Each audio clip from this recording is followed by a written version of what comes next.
Christmas கிறிஸ்துவை மையமாக கொண்டு கொண்டாடப்படுகிறது என்ற தலைப்பில் பேச வந்துள்ளேன். கிறிஸ்துமஸ் என்ற வார்த்தை எப்படி வந்துச்சு தெரியுமா நண்பர்களே? இல்லை உங்களுக்காச்சும் தெரியுமா? நான் சொல்றேன், கேட்டுக்கோங்க. கிறிஸ்துமஸ் என்ற வார்த்தை கிரைஸ்ட்மஸ் என்ற வார்த்தையிலிருந்து வந்தது. அதாவது கிறிஸ்துவின் திருப்பலி என்று பொருள். கிறிஸ்துமஸ் என்ற வார்த்தை கிறிஸ்தோஸ் என்ற கிரேக்க மொழியிலிருந்து வந்தது. அதாவது காப்பாற்ற அவதரித்தவர் என்ற அர்த்தம். பழைய ஏற்பாட்டில் இயேசு கிறிஸ்துவின் பிறப்பை பற்றி ஏசாயா தீர்க்கதரிசி எழுதியிருக்கிறார். இயேசு கிறிஸ்துவின் பிறப்பு என்பது ஒரு திட்டமிட்ட ஒரு தெய்வீக நிகழ்ச்சியாக இருக்கிறது. ஏசாயா 9:6 நமக்கு ஒரு பாலகன் பிறந்தார், நமக்கு ஒரு குமாரன் கொடுக்கப்பட்டார், கர்த்தத்துவம் அவர் தோளின் மேல் இருக்கும், அவர் நாமம் அதிசயமானவர், ஆலோசனை கர்த்தர், வல்லமையுள்ள தேவன், நித்திய பிதா, சமாதான பிரபு என்பதே.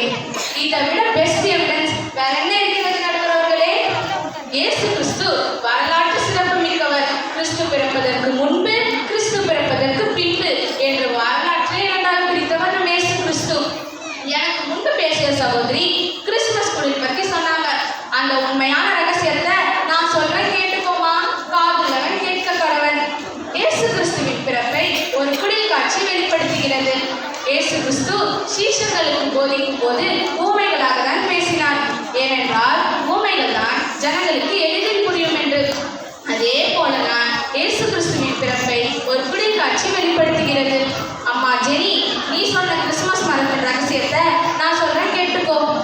கிறிஸ்துமஸ் மரமாகிய பசுமைக்குள் நித்திய வாழ்வு தெரிகிறது. சிகப்பு நிற பாக்ஸுக்குள் இயேசு கிறிஸ்துவின் தியாகம் தெரிகிறது. தங்க நிற பாக்ஸுக்குள் இயேசு கிறிஸ்துவின் ராஜரிகம் தெரிகிறது.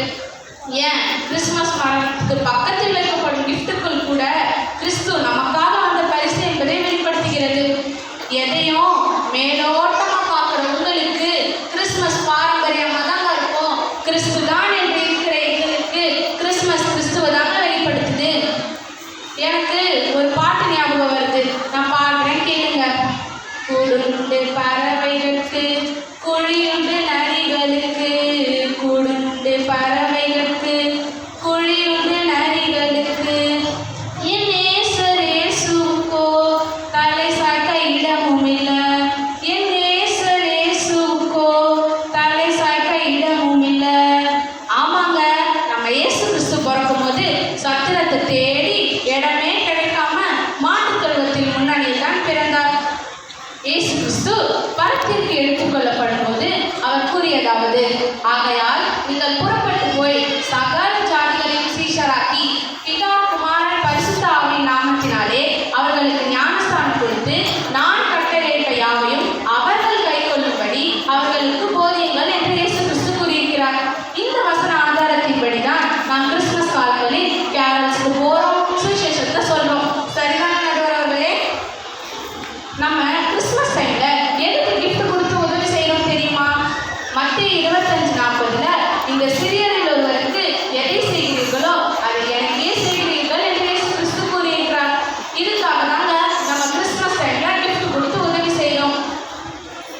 கிறிஸ்துமஸ் காலங்களில் உலகம் முழுவதும் நள்ளிரவு பிரார்த்தனைகள், சிறப்பு கூட்டங்கள் மற்றும் வழிபாடுகளை செய்து வருகின்றனர். கிறிஸ்துவ விசுவாசத்தின்படி கிறிஸ்துமஸ் என்பது கடவுள் மனித ரூபத்தில் நமக்காக வந்ததன் அடையாளமாகும். ஆகையால் கிறிஸ்துமஸ் காலங்களில் நாம் பின்பற்றி வரும் அனைத்து காரியங்களையும் கிறிஸ்துவை தான் வெளிப்படுத்துகிறது என்று கூறி என்னுடைய முடித்துக் கொள்கிறேன். நன்றி, வணக்கம்.